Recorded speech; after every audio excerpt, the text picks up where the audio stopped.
오늘 하나님 말씀을 통해서 은혜 받기를 원합니다. 낡고 흠이 있는 바이올린이 있었습니다. 그것이 경매장에 이렇게 나오게 되었습니다. 많은 사람들이 이것은 더 이상 시간을 낭비할 가치가 없다. 그래서 그 낡은 바이올린을 집어들고 외쳤습니다. 자, 누구든지 이 바이올린을 사기를 원하는 분은 손을 들어서 그 가격을 말씀해 주십시오. 그러면 이 바이올린을 팔겠습니다. 그렇게 말이 떨어졌습니다. 그래서 어떤 분이 나는 $1에 사기를 원합니다. 또 어떤 분은 $2, $3 이렇게 가격이 조금씩 올라가게 되었습니다. 그럴 때 한 노인이 앞으로 나오게 되었습니다. 그리고 그 바이올린을 갖고 줄을 닫고 그 바이올린을 튜닝을 하고 나서 켜기 시작했습니다. 그 바이올린에서는 그 낡은 만큼 그 깊이 있고 놀라운 아름다운 소리가 나기 시작했습니다. 그리고 경매장 안에 사람들의 마음을 사로잡았습니다. 사람들의 마음을 움직였습니다. 그래서 한 사람이 $1,000요. 또 한 사람이 조금 있다가 $2,000요. 그러면서 이 바이올린의 가치가 달라지고 가격이 높이 올라가게 되었던 것입니다. 이것은 우리들에게 많은 것을 이야기해주고 있습니다. 우리의 가치도 마찬가지입니다. 예수님을 만나기 전까지는 우리의 진정한 가치를 알 수 없습니다. 예수 그리스도를 믿고 물과 성령으로 거듭나서 그리스도 안에서 새 생명을 찾을 때 우리는 주님 앞에서 귀한 존재가 되는 것입니다. 사람은 가만히 보면요, 인생은 관심에 의해서 만들어집니다. 어떤 데 관심을 가지느냐에 따라서 인생이 결정되고 만들어진다는 것입니다. 그래서 관심을 가진 대로 사람의 눈이 열리게 되어 있습니다. 그리고 마음이 열리게 되어 있고 관심을 기울이는 만큼 인생이 이렇게 만들어져서 원하는 방향으로 가게 된다는 겁니다. 우리 그리스도인은 어디에 관심을 두어야 되냐면 영원한 생명에 관심을 두고 사는 존재입니다. 하나님께서는 모든 사람에게 생명을 주시기를 원하시는 분입니다.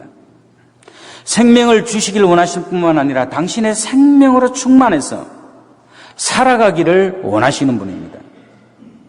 여러분, 사람을 가만히 보세요. 사람의 생명의 기운이 약하면요, 그 인생도 시들시들합니다. 그러나 생명의 기운이 약동하고 정말 생명력 있게 살아갈 때 그 인생도 생명력 있게 약동하는 것을 볼 수 있습니다. 그러니까 사람이 가지고 있는 이 영원한 생명은 신비요 놀라운 것입니다. 그 사람이 가지고 있는 것에 가장 귀한 것이 생명인 것입니다. 그러나 그것보다 더 놀라운 것은 하나님이 우리에게 주시는 생명이 있습니다. 부모님으로부터 받은 이 육신의 생명이 있는가 하면 하나님께로부터 부여받아야 될 영원한 생명이 있다고 성경은 가르치고 있습니다. 이 영원한 생명, 하나님의 생명을 받게 되면 우리의 삶에 놀라운 일이 생기게 됩니다.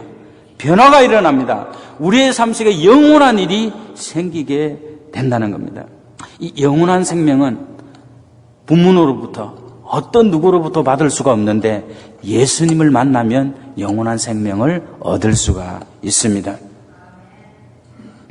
그래서 예수님은 오늘 이 본문 말씀을 통해서 우리에게 이렇게 선포해 주고 있습니다. 도적이 오는 것은 도둑질하고 죽이고 멸망시키는 것뿐이요, 내가 온 것은 사람들에게 생명을 얻게 하고 더 풍성하게 얻게 하려 함이라. 그렇게 우리에게 선포해 주고 있습니다.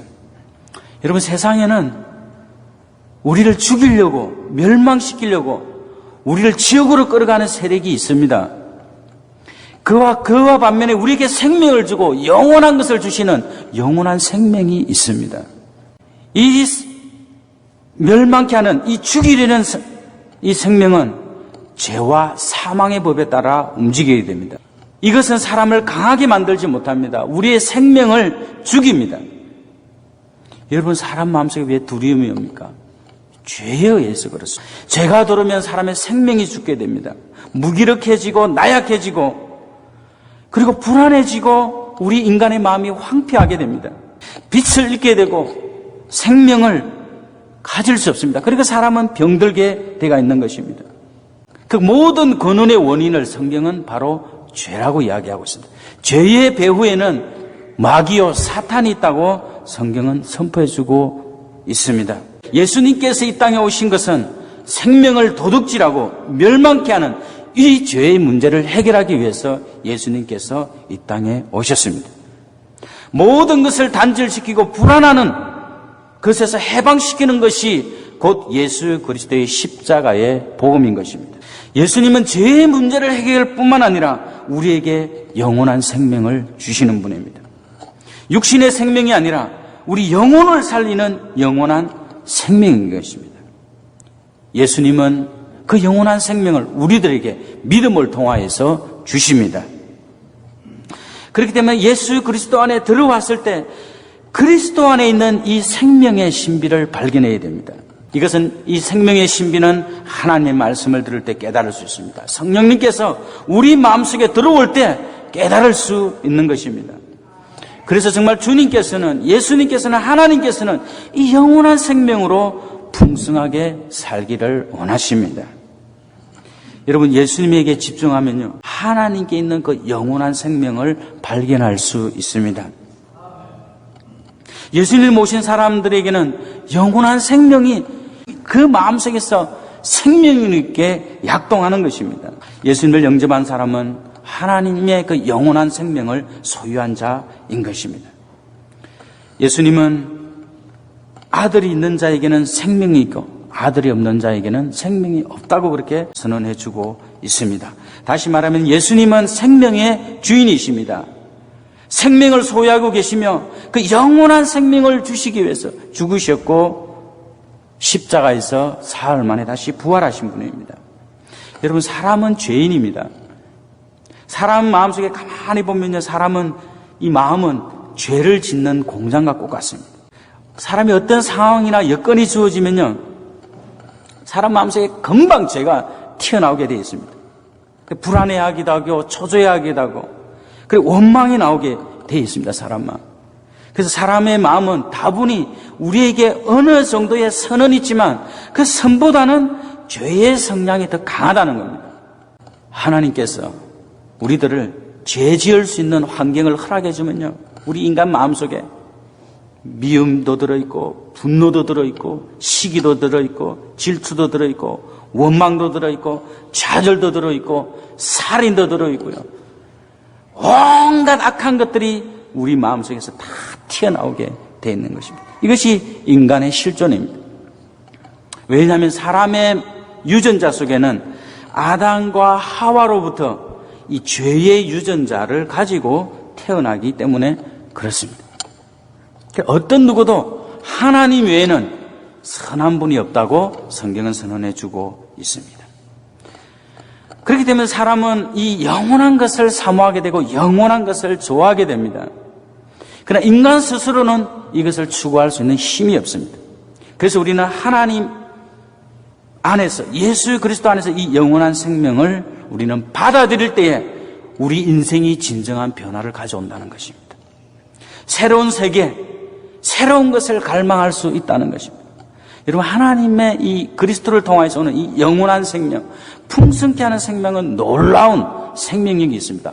어저께 저희들이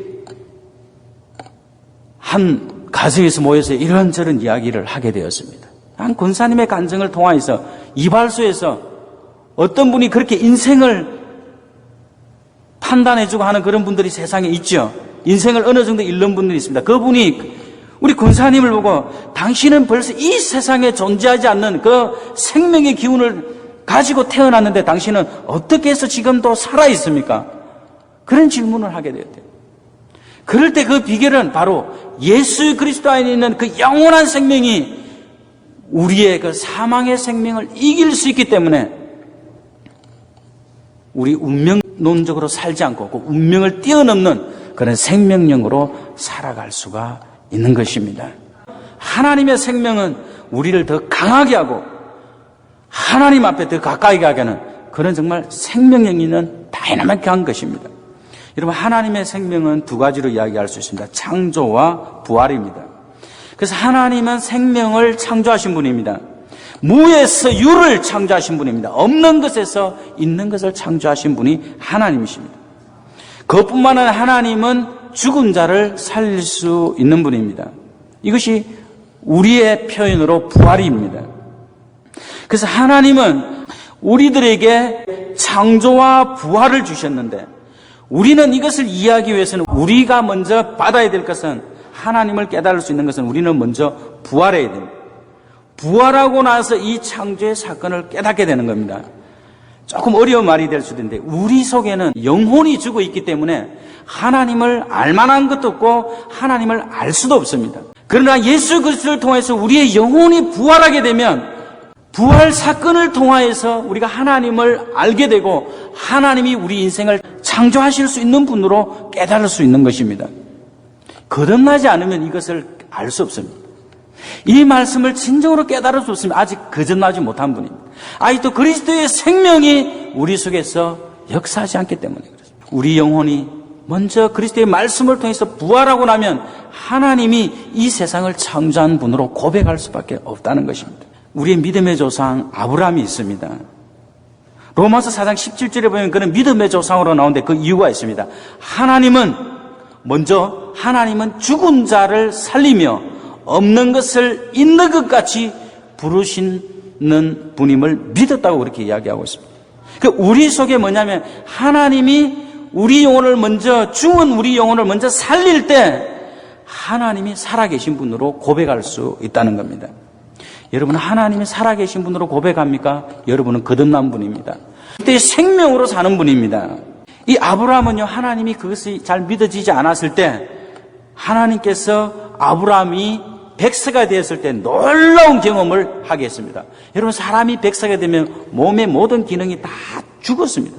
더 이상 생명을 이 땅에 보낼 수 있는 능력이 없습니다. 그러나 하나님께서는 아브라함이 백세가 되었을 때 이 죽었던 이 몸을 다시 소생시켰습니다. 그 부인의 몸에서도 생명을 잉태할 수 있는, 생명을 열 수 있는 몸으로 하나님께서 변화시켜 주셨습니다. 그렇게 했을 때 하나님의 말씀을 믿고 하나님의 생명을 받아들일 때 그는 이삭이라는 생명을 출생할 수 있었습니다. 이것이 바로 부활을 경험하게 하는, 아브라함 삶 속에 부활을 경험하게 하는 하나님의 놀라운 섭리가 들어있었습니다. 여러분 우리는 하나님이 우리의 삶 속에 들어오시게 되면 우리 영혼이 부활했다는, 나의 삶이 그리스도 안에 새롭다는 이 생명의 부활을 경험할 수 있는 것입니다. 이거는 실제적인 것입니다. 이론이 아닙니다. 하나님이 그것을 통해서도 이 아브라함이 완전히 부활을 확신하지 못했을 때 하나님께서는 그 이후에 20여 년이 지났을 때 이 아브라함의 아들 이삭을 하나님께서 명령하셔서 모리아산에서 번제로 바치라고 이야기했습니다. 번제로 바치라는 말은 팔다리 다 끊어내고 목 다 끊어내고 내장 다 빼내고 불로 태워서 하나님께 바치라는 겁니다. 아브라함이 믿음이 성수가 해서 하나님 앞에 믿음으로 이 아들을 바치기를 결단했습니다. 살아있지만 그 죽은 아들, 가슴 속에 이미 죽은 아들을, 그 아들을 붙들고 하나님 앞에 모리아산을 향해서 믿음으로 걸어갔습니다. 이미 이삭은 살아있지만 그 아브라함 가슴 속에서는 죽은 이삭이었습니다. 하나님 앞에 믿음으로 그 아들 이삭을 드리고 했을 때 하나님께서 깜짝 놀라셔서 아브라함아, 아브라함아, 하나님께서 그 아브라함을 부르시고 죽이려고 하는 그 행동을 멈추게 하시고 하나님께서 미리 예비하신 어린 양을 통하여서 이 이삭을 살려주셨습니다. 그때의 아브라함 마음속에 어떤 믿음이 있었냐면 내가 이 아들 이삭을 죽여도 하나님은 죽은 자를 다시 살릴 수 있는 하나님으로 믿었던 것입니다. 여러분 우리가 그리스도 안에서 죽게 되면 영원한 생명을 받을 수 있습니다. 아브라함이 바쳤던 그 어린 양은 예수 그리스도를 상징한다고 성경은 우리들에게 가르쳐주고 있습니다. 예수님이 십자가에서 우리를 죄를 위해서 죽으시고 다시 부활하셨습니다. 그리고 그 부활의 생명을 통하여서 우리가 풍성한 영원한 생명을 우리들에게 주시기를 원하셨습니다. 여러분 우리가 예수 믿게 되면 영원한 생명으로, 영원한 부활로 부활하게 됩니다. 예수님께서는 나는 부활이요 생명이니 나를 믿는 자는 영원히 죽지 아니하리니 이것을 내가 믿느냐? 누구든지 그리스도 안에 있으면 새로운 피조물이라, 이것은 지나갔으니 보라 새 것이 되었도다. 여러분 정말 제 삶을 돌이켜봐도 예수님을 만나기 전 제 모습은 너무나, 그러나 예수님께서 제 삶 속에 찾아오시고 제게 정말 그 생명을 풍성하게 주시고 제 마음을 새롭게 창조하게 되었을 때 저는 제 영혼이 소생했고 제 환경이 변화되었고 내 마음이 정말 새롭게 창조돼서 하나님의 생명으로 충만하니까 믿음 안에서 복음 안에서 정말 새로운 인생의 길을 살 수 있었습니다. 우리 속에 복음의 역사가 시작되어야 우리는 복음을 통한 풍성한 생명의 그 삶을 살 수 있습니다. 성령님께서 우리 마음속에 들어오셔서 우리에게 거듭남을 주셔야 됩니다. 영원히 살기 위해서는 영원한 생명으로 거듭나야 하기 때문에 그렇습니다. 하나님의 말씀은 분명히 우리에게 선포하고 있습니다. 사람이 물과 성령으로 거듭나지 아니하면 하나님 나라에 들어갈 수 없느니라. 물은 하나님의 말씀을 이야기해주고 있습니다. 하나님 말씀이 우리 속에 들어와서 그리고 또 하나님의 말씀이 들어오면 성령님께서 우리 마음속에 들어오시게 됩니다. 성령님께서 들어오셔서 우리의 마음을 새롭게 변화시켜 주시고 정말 하나님의 그 풍성한 생명으로 우리를 공급해 주셔서 마치 갈증을 느끼는 자가 물을 마셨을 때 그 시원함을 얻는 것처럼 우리 영혼을 재창조하는 역사가 일어나게 되는 것입니다. 여러분, 아직도 정말 나는 예수 그리스도를 믿는 것이 무엇인지, 예수를 믿지만 아직도 생명력이 약하게 살아가고 있습니까? 성령님을 마음속에 환영하고 그 성령님이 여러분 마음속에 운행하시고 여러분 마음을 변화시키시고 만지시기를 여러분 기도하고 모셔드려야 되는 것입니다. 그렇게 될 때 하나님의 성령님께서 우리 마음을 만져주시고 우리 마음속에서 충만할 때 하나님의 생명으로 우리가 충만하게 되고 하나님의 성품과 지혜로 넘치게 되는 것입니다. 여러분, 육신으로 살면요, 육신의 생각, 지배를 받고 살면요, 우리는 늘 두려워합니다. 마음에 평안이 없습니다. 잠깐의 어떤 그런 만족과 안식은 있을 수 있으나 그는 영원히 그것을 우리를 만족시키지 못한다는 겁니다. 여러분, 정말 예수 그리스도가 없는 마음, 여러분 마음 그 깊은 곳을 보시오. 공허함, 죄책감, 두려움, 불안, 고통, 그것이 우리의 마음을 사로잡을 때 우리가 얼마나 괴로워하고 힘들어합니까? 그러나 예수 그때 생명이 우리 마음속에 충만하게 임하면 우리는 그리스도 안에서 생명과 평안을 누릴 수가 있는 것입니다. 우리가 이 세상에 육신의 몸을 입고 살기 때문에 우리는 죄를 떠나서는 살 수 없습니다. 그러나 주님 앞에 와서 엎드릴 때 생명과 평안과 기쁨과 용서와 사랑과 은총이 우리의 삶 속에 생명력 있게 흘러 넘쳐나는 것입니다. 여러분, 정말 그리스도 안에 있으면 거룩과 함께 이 내면의 기쁨이 넘치는 그 은혜 안에서 살 수가 있습니다. 누가복음 15장에 보면 돌아온 탕자 이야기가 있습니다. 아버지는 탕자가 돌아왔을 때 조건과 어떤 것도 묻지 않았습니다. 그냥 아버지에게 있는 그 새 옷, 새신, 손에 금가락지를 끼워서 아들로서의 모든 신분을 회복시켜 주실 뿐만 아니라 살진 송아지를 잡고 잔치를 베푸셨습니다. 그 아들을 먹이셨습니다. 이것이 하나님 나라의 원리요 원칙인 것입니다. 우리가 그리스도 안에 들어오면 하나님께서 우리에게 새 옷을 주시고 새로운 신을 주시고 우리의 신분을 영원히 변화시킬 뿐만 아니라 그리스도 안에 있는 이 복음의 풍성한 생명을 누리며 살아갈 수 있다고 성경은 가르쳐주고 있습니다. 여러분, 그리스도 안에서는 하나님 나라는 의와 평강과 희락인 것입니다. 여러분, 정말 의와 평강과 희락이 이 시간 여러분 마음을 다스리고 삶을 이끌어가고 있습니까? 이끌어가야 됩니다. 왜? 주님께서 우리에게 풍성한 생명을 주시기 원하시는 분이기 때문에 그렇습니다. 여러분, 하나님의 사랑이 들어오면 우리는 변화됩니다. 그 사랑이 우리를 변화시키는 능력이 있습니다. 영원한 소망을 줍니다. 다른 사람도 사랑할 수 있는 그 능력이 하나님께로부터 공급을 받게 됩니다. 보스턴의 작은 정신병동에 어린 소녀 애니가 있었습니다. 이 어린 소녀는 갑자기 사람을 공격하게 되고 때리고 정신불안 증세를 가지고 있어서 그 누구도 그를 돌볼 수 없었습니다. 그 부모님들도 다 그를 포기했습니다. 그래서 정신병동에 수용시켜 놓고 아무도 돌보지 않는 그 한가운데 두게 되었다는 것입니다. 그래서 그는 고독과 외로움과 정말 아무도 알아주지 않는 그 정말 그 절망 가운데 그는 살 수밖에 없었습니다. 그의 증상이 점점 더 깊어갔고 의사도 도저히 회복 불능이라는 그런 판정을 안고 외로운 가운데 살고 있는 그런 소녀가 있었습니다. 여러분, 저 애니만 그렇습니까? 여러분 마음속에 외로움은 없습니까? 고독은 없습니까? 아무도 알아주지 않는다는 그 절망감은 없습니까? 해도 안 된다는 그 무기력증은 여러분 삶 가운데 없습니까? 괜히 사람들 대인관계를 두려움은 없습니까? 하나님의 사랑을 받으면 치유될 수 있습니다. 여러분, 아무도 돌보지 않고 고독과 외로움 속에 있는 이 소녀에게 한 할머니 간호사가 찾아가게 되었습니다. 그리고 그는 과자와 인형을 찾아가서 아무런 반응도 보이지 않는 그 소녀에게 애니야, 나는 너를 사랑한단다. 내가 너를 사랑할 뿐만 아니라 나보다 더 사랑하는 분이 하나님이시란다. 그 말씀을 반복해서 가르쳐 주었습니다. 근데 놀라운 일이 생겼습니다. 6개월이 지나자 그 하나님의 사랑을 깨닫게 되고 정말 사람들이 자기를 사랑하고 있다는 그 사랑을 그 마음속에 받아들일 때 그는 변화되었고 정상적인 삶으로 돌아오게 되었다는 것입니다. 그러던 어느 날 그는 신문을 읽게 되었습니다. 보지도 못하고 듣지도 못하고 말하지도 못하는 삼중고에 시달린 한 가련한 소녀가 자기를 도와줄 사람을 찾고 있다는 그 이야기를 읽게 되었던 것입니다.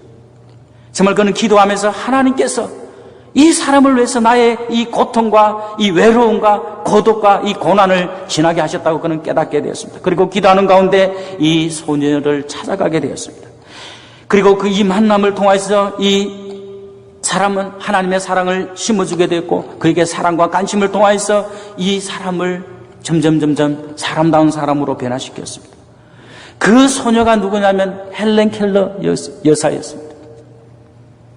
이 앤 슬리반이 자기가 가지고 있던 이 고통과 외로움과 고독 속에서 몸부림쳤기 때문에 그 하나님의 사랑이 너무나 크게 그 가슴 속에 다가왔기 때문에 그가 치유된 그 감정을 가지고 보지도 못하고 듣지도 못하고 이 말하지도 못한 이 소년을 변화시킬 수 있었던 것입니다.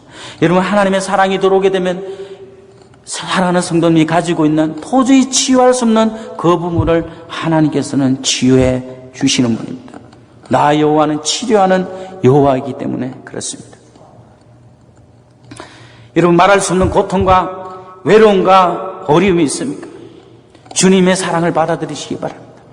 하나님께서 정말 그 아들 예수 그리스도를 보내셔서 십자가에서 몸짓고 피 흘리신 그 사랑을 받아들이시기 바랍니다. 여러분 삶은 변화될 것입니다. 그 고통을 그대로 안고 여러분 또 고통당하는 분들에게 찾아가셔서 그들을 위로하고 세워주는 그런 삶을 우리 그리스도인은 살아야 되는 것입니다. 여러분, 인생을 가만히 보세요. 파스칼이 이런 고백을 했습니다. 사람에게는 누구나 빈방이 있다는 겁니다. 채워지지 않는 뭔가가 있다는 것입니다. 여러분, 거기에 예수 그리스도의 복음의 능력으로 채워져야 됩니다. 채워질 때 우리는 하늘로부터 오는 이 기쁨을 누리면서 살아갈 수가 있는 것입니다. 여러분, 내가 변하지 않으면요, 많은 사람들이 나와 관계된 사람이 고통 가운데 산다는 것을 우리는 기억해야 됩니다. 그렇기 때문에 하나님의 사랑으로 내가 변화되어야 내가 행복해지고 나와 관계된 가족이 행복해지고 나와 관계된 이웃이 행복해지고 국가가 행복해지고 이 세상 모든 사람들이 행복해지기 때문에 그런 것입니다. 여러분, 정말 아무도 정말 채울 수 있는 이 빈방에 예수 그리스도의 풍성한 생명으로 채우시게 되시길 주님의 이름으로 축원합니다. 저는 정말 한 사람의 위대한 간증을 읽어보았습니다. 이정숙 교수님인데 47세에 정말 그 위대한 삶을 살았던 사람 중에 하나입니다. 지금 KID 국제정책대학원 교수님으로 계십니다. 그는 1987년 한국 여성 최초로 월스트리트에 진출해서 13년 동안 국제금융의 중앙무대에서 활동했던 한국인으로서 뛰어난 위대한 여성이었습니다. 그리고 월스트리트에서 한국 주식시장의 전문가로서 타의 추종을 부루하며 각 정권회사의 스카웃의 제1의 표적이 되었던 한국인의 위대한 여성이었습니다.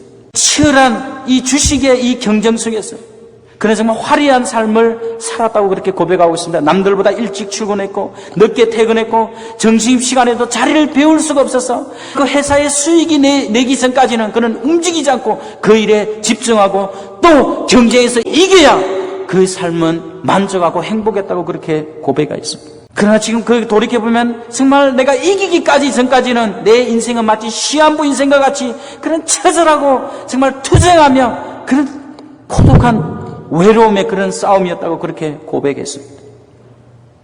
정말 남자들이 가지고 있는 남성의 우월주의를 극복해야만 했고, 이익을 내지 않으면 살아갈 수 없는 그 살벌한 삶의 생존 경쟁에서 이기기 위해서 정신적으로 육체적으로 압박을 받으면서도 동양인의 여성의 핸디캡을 정말 극복하고 열정과 실력으로 나는 성공하기를 원한다고, 그 속에서 그는 물러나지 않고 그는 성공의 길을 걸을 수 있었습니다. 그러던 그에게 갑상선 기능 항진증이라는 병이 찾아오게 되었습니다.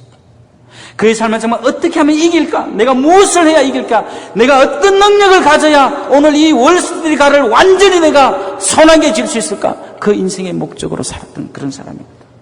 그렇게 해서 그를 통해서 정말 아무도 생각하지 못한 그 아이디어를 내서 정말 이기고 또 이기니까 모든 사람들이 그의 별명을 킬러라고 붙여주었어요. 대단한 닉네임이었습니다. 그러던 그에게 이 병이 찾아왔을 때 그는 정말 괴로워하고 고통에 빠졌습니다. 우울증이 찾아오게 되었고, 그리고 무기력증이 그의 삶을 망가뜨리기 시작했다는 것입니다.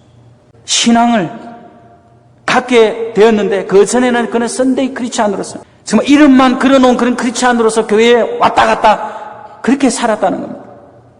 그러나 정말 이 병을 통하여서 정말 우울증과 무기력증으로 자기 자신의 존재가 아무것도 아니라는 그 고백 앞에 그는 아무것도 할 수 없었다는 것입니다. 그 병을 통하여서 하나님을 다시 찾게 되었습니다. 여러분, 이것이 큰 축복입니다. 하나님을 다시 찾는 것이 축복입니다. 풍성한 생명으로 들어가는 문인 것입니다. 그렇게 했을 때 그는 교회에 찾아나서 십자가 앞에 엎드리게 되었습니다. 그리고 목사님과 같이 기도하면서 그는 금식으로 하나님 앞에 매달리게 되었습니다.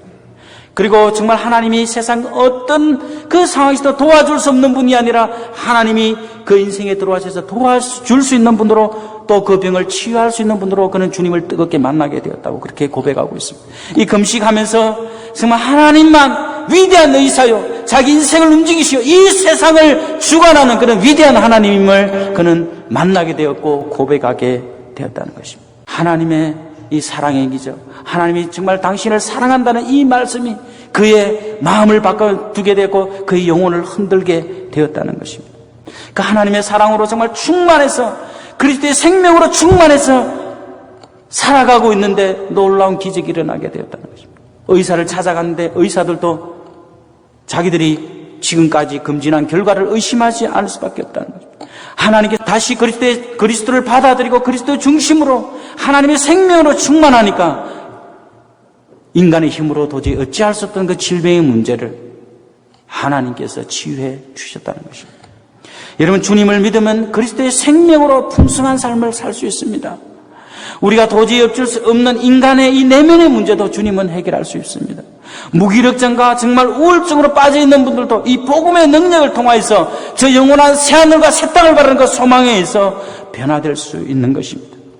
그리고 그 이후에 이정숙 교수님은 치유받고 회복되고 나서 월스트리트 생활을 접고 2000년 더 의미 있는 일을 하기 위해서 한국으로 돌아오게 되고 후진들을 가리키면서 기독교 내고 단체인 선한 사람들에서 봉사하며 그리스도인들을 섬기고 아직도 예수 그리스도를 믿지 않는 사람에게 복음을 전하기 위해서 살아가고 있습니다.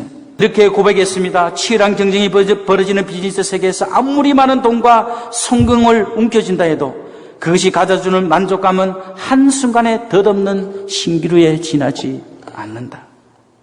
이 세상의 최고의 투자는 예수 그리스도를 믿어서 그 사람이 풍성한 생명으로 살게 하는 데 있다고 그렇게 고백하고 있습니다. 여러분, 돈만 쫓아서 이 세상을 산다 그러면 그것은 불행한 것입니다. 세상 최고의 투자인 영혼을 건지는 일에 우리는 살아야 됩니다. 왜 그러냐면 그리스도의 풍성한 생명이 들어오면 모든 것에서 해방되고 새롭고 영원한 길로 살아갈 수 있기 때문에 그렇습니다. 예수님을 영접한다는 것은 풍성한 생명을 살기 위한 문으로 들어가는 첫 번째 관문인 것입니다.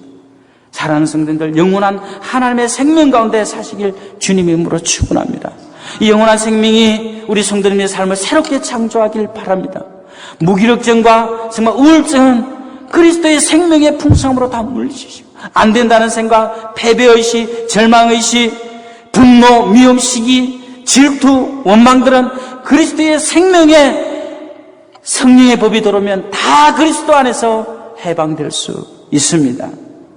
주님은 오늘도 여러분들의 삶 속에서 선언하시기를 원합니다. 나의 풍성한 생명으로 능력 있게 살아라고 주님은 오늘 이 아침에 우리들에게 권고해주고 있습니다. 내가 온 것은 양으로 생명을 얻게 하고 더 풍성하게 얻게 하려 함이니라. 기도하겠습니다. 살아계신 하나님 아버지 참으로 감사합니다. 하나님께서 우리가 이 세상을 살아갈 때 무기력하게 아무 보람 없이 뜻없이 살기를 원치 아니하시고 하나님의 생명으로 충만하여서 그 생명 가운데 하나님 아버지 정말 풍성한 삶을 살기를 원하시는 그 하나님의 그 놀라운 복음의 비밀을 우리가 살펴보았습니다. 하나님 아버지 우리를 치유하여 주시고 회복시켜 주셔서 복음의 그 풍성한 은혜의 소망을 따라 살아갈 수 있도록 우리 하나님께서 귀한 은혜를 베풀어 주시옵소서. 우리 마음속에 있는 참 부정적이고 파괴적이고 비생산적인 것은 그리스도의 복음의 능력으로 다 아버지 하나님이 치유해 주시고 회복시켜 주셔서 적극적이고 생산적이고 정말 창조적인 생명력 있는 삶을 살아갈 수 있도록 우리 주님께서 귀한 은혜를 베풀어 주시옵소서. 하나님 우리 가운데 치유가 필요한 귀한 심령들이 있습니까? 주님 이 시간에 찾아가 주셔서 그리스도의 생명으로 주님 충만케 해주시고 하나님 아버지 치유하여 주시옵소서. 하나님 우리 마음을 치유하여 주시옵소서. 우리의 연약한 육신을 주님 치유하여 주시옵소서. 감사합니다. 예수님의 귀하신 이름으로 기도드려옵나이다.